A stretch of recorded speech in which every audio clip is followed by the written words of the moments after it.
दोस्तों, जैसा कि आप लोग जानते हैं ये क्रिस्टलों में दोष का अगला वाला वीडियो है, अगला वाला पार्ट है। पहले पार्ट में हम लोगों ने देखा था बिंदु दोष के अंतर्गत रस समीकरण मितीय दोष थे, उसके सारे प्रकार हम लोगों ने पढ़ लिए थे इससे पहले वाली वीडियो में। इस वीडियो में हम लोग देखेंगे कि बिंदु दोष का जो आरस समीकरण मितीय दोष होते हैं, उस आरस समीकरण मितीय दोष कितने प्रकार के होते हैं और क्या होते हैं ये समझने हैं।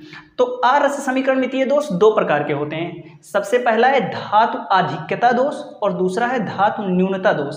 अब यहाँ धातु का मतलब समझिए धनायन, क्योंकि धातुएं जो होती हैं उनका गुण होता है कि वो इलेक्ट्रॉन त्याग कर धनायन बनाने की प्रवृत्ति रखते हैं। अब धातु आधिक्यता दोष कैसे आता है? धातु आधिक्यता यानी धातुओं का अधिक होने का मतलब है धनायन का अधिक होना। तो यदि किसी आयनिक ठोस में, आयनिक क्रिस्टलीय ठोस में धनायन किसी तरह से अधिक हो जाते हैं, तो इसी को कहेंगे धातु आधिक्यता दोष।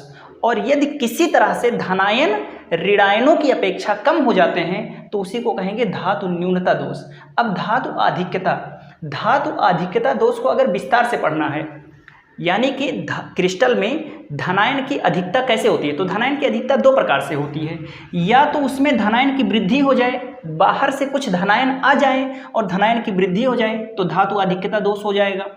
और या फिर उस क्रिस्टल में से कुछ ऋणायन बाहर चले जाएं, तो कुछ ऋणायन का हास्य हो जाए तब भी कहेंगे कुछ ऋणायन बाहर चले गए तो धातु आधिक्यता हो गया।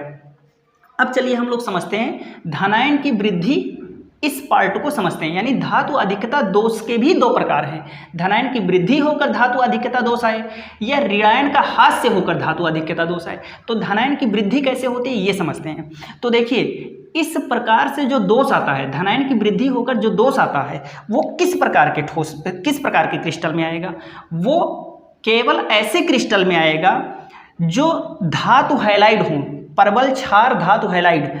तो धातु हैलाइड किसे कहते हैं? कोई भी प्रबल धातु ले लीजिए, कोई भी क्षार धातु ले लीजिए, जैसे कोई भी क्षार धातु ले लीजिए, जैसे सोडियम है क्षार धातु है, या पोटेशियम है क्षार धातु है।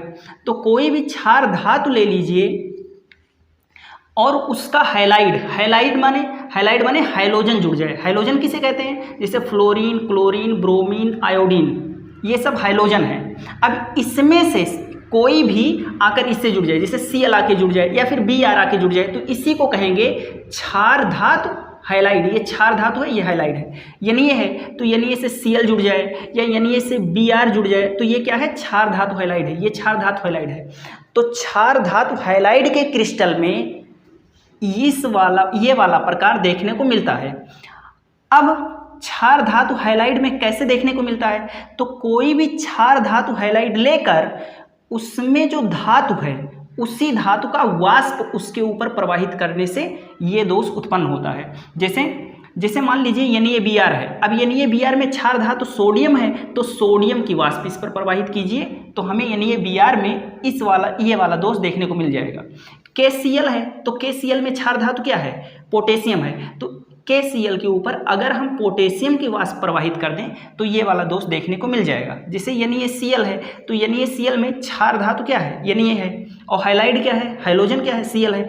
तो NaCl के ऊपर अगर हम सोडियम की वाष्प प्रवाहित कर दें तो चलिए हम लोग समझते हैं कि कैसे ये होता है। तो ये मैंने सोडियम का एक क्रिस्टल का संरचना बना रखा है। अब इसके ऊपर हम लोग क्या करें? अगर हम सोडियम की वाष्प प्रवाहित कर दें, इसके ऊपर क्या प्रवाहित कर दें?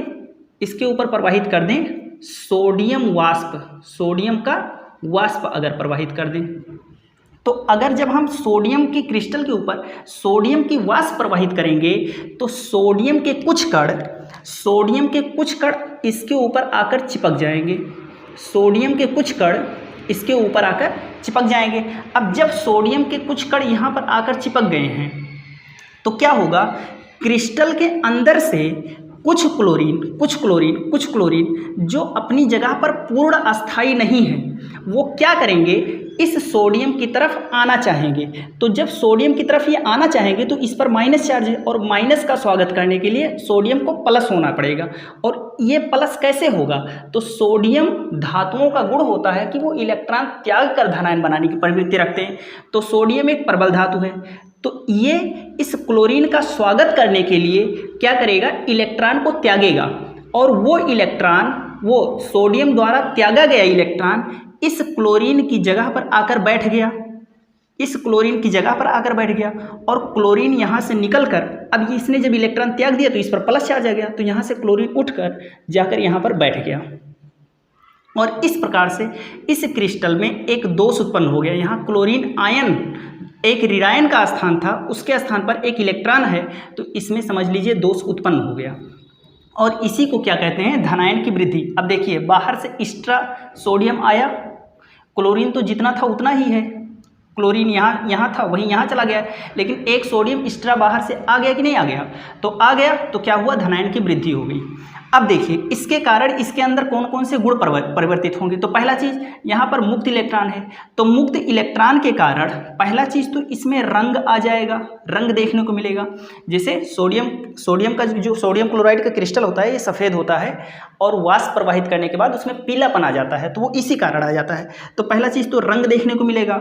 दूसरी चीज़ इसमें चालकता आ जाएगी, विद्युत की चालकता आ जाएगी, क्योंकि मुक्त इलेक्ट्रॉन उपस्थित है। दूसरी चीज इसका गुण अनुचुंबकीय हो जाएगा, ये अनुचुंबकीय हो जाएगा। और तीसरी चीज इस जगह को क्या कहेंगे, तो इसको कहते हैं यफ केंद्र।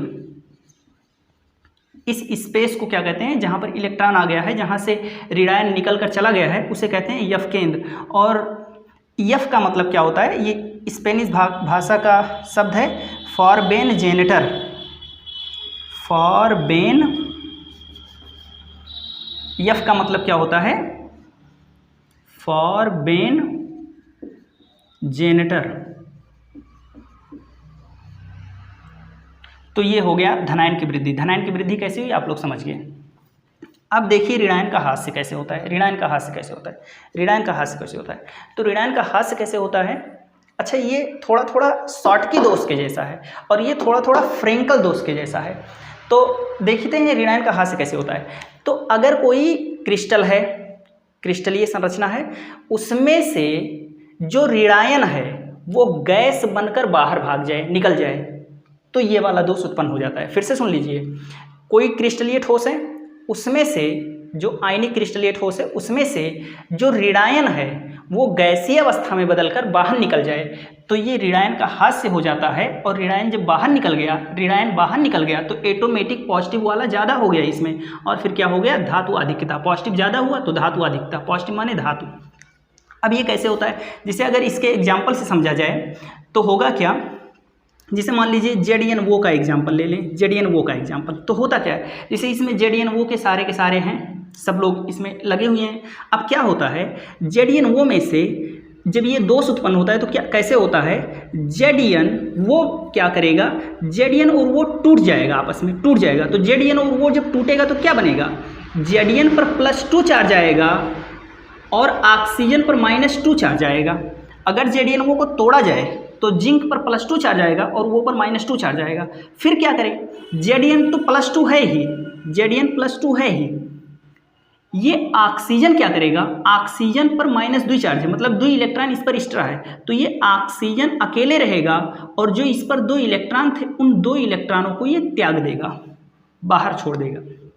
तो देखिए ये ऑक्सीजन अकेले बचा। अब मान लीजिए इसके Zn के 2 अणुओं में ये घटना हो, तो यहाँ पर भी क्या होगा, Zn के आगे 2 आ जाएगा, यहाँ पर भी 2 रहेगा, और फिर क्या होगा, Zn का 2 आयन हो गया, ऑक्सीजन 1 था अब 2 हो गया, तो 2 ऑक्सीजन हो गया, और 2 इलेक्ट्रॉन की जगह पर अब हो गया 4 इलेक्ट्रॉन, और ऑक्सीजन गैस बन गया है और ऑक्सीजन निकल गया।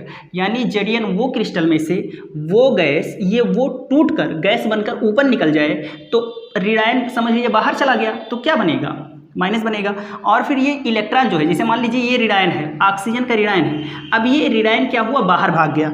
तो जब ये बाहर भाग जाएगा तो होगा क्या, इसकी जगह पर यही 4 इलेक्ट्रॉन आकर बैठे रहेंगे।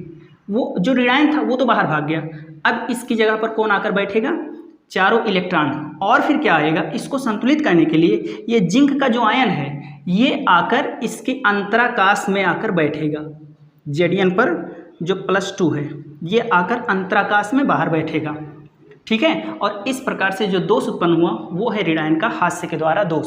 देख लीजिए, ऋणायन का हास्य आप लोग समझ गए हैं कैसे होता है। जब किसी क्रिस्टल का ऋणायन गैसीय अवस्था में बाहर निकल जाता है, अब ऑक्सीजन यानी ऋणायन जब बाहर निकल गया तो प्लस वाला ऑटोमेटिक ज़्यादा हो गया और फिर धातु अधिक्यता हो गई। तो फोटो खींचिए, ये खत्म हुआ टॉपिक। तो अगला देखते हैं, धातु न्यूनता दोष।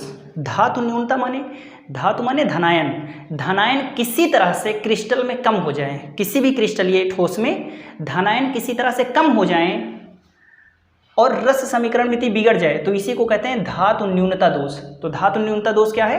किसी तरह से धनायन कम हो जाए। अब धनायन कम होने के दो तरीके हो सकते हैं, या तो धनायन का हास्य हो जाए, कुछ धनायन क्रिस्टल से बाहर चले जाएं तो समझ लीजिए धनायन कम हो गया और धातु न्यूनता दोष आ गया। दूसरा तरीका है कि ऋणायन की वृद्धि हो जाए, बाहर से कुछ ऋणायन अंदर आ जाए तो ऋणायन ज़्यादा हो गए तो धनायन ऑटोमेटिक कम हो गया। तो दो तरीके हैं। अब धनायन का हास्य होता है, कैसे होता है देखिए, जैसे मान लीजिए किसी क्रिस्टलीय ठोस में कोई धनायन है, वो क्या करे, वो क्रिस्टल को छोड़कर बाहर चला जाए और उसकी जगह पर रिक्ति बन जाए, उसकी जगह पर स्पेस बन जाए, खाली जगह रह जाए, तो इसी को क्या कहते हैं? धनायन का हास्य हो गया। अब इसको संतुलित करने के लिए क्या करता है, इसके बगल में जो धनायन है वो अपने ऑक्सीकरण की उच्च अवस्था प्राप्त कर लेता है, उच्च ऑक्सीकरण अवस्था प्राप्त कर लेता है। ठीक है, जैसे ये पर 1+ था, अब 2+ हो गया, क्योंकि इसे वैद्युत उदासीनता को बनाए रखना है। तो क्या होता है, जब कोई धनायन निकल कर बाहर चला जाए तो कहेंगे धनायन का हास्य हुआ, और क्या होता है, उसके बगल वाला मैनेज कर लेता है अपना उच्च ऑक्सीकरण अवस्था ग्रहण करके, तो इसी को कहते हैं धनायन का हास्य। ऋणायन की वृद्धि कैसे होती है, ये देखिए, जब क्रिस्टल ठोस में बाहर से कोई ऋणायन आकर इसके अंतराकाश में बैठ जाए, तो कहते हैं बाहर से कुछ ऋणायन आकर अगर क्रिस्टल ठोस के अंतराकाश में बैठ गया तो कहते हैं ऋणायन की वृद्धि हो गई और क्या हुआ, धातु न्यूनता दोष आ गया।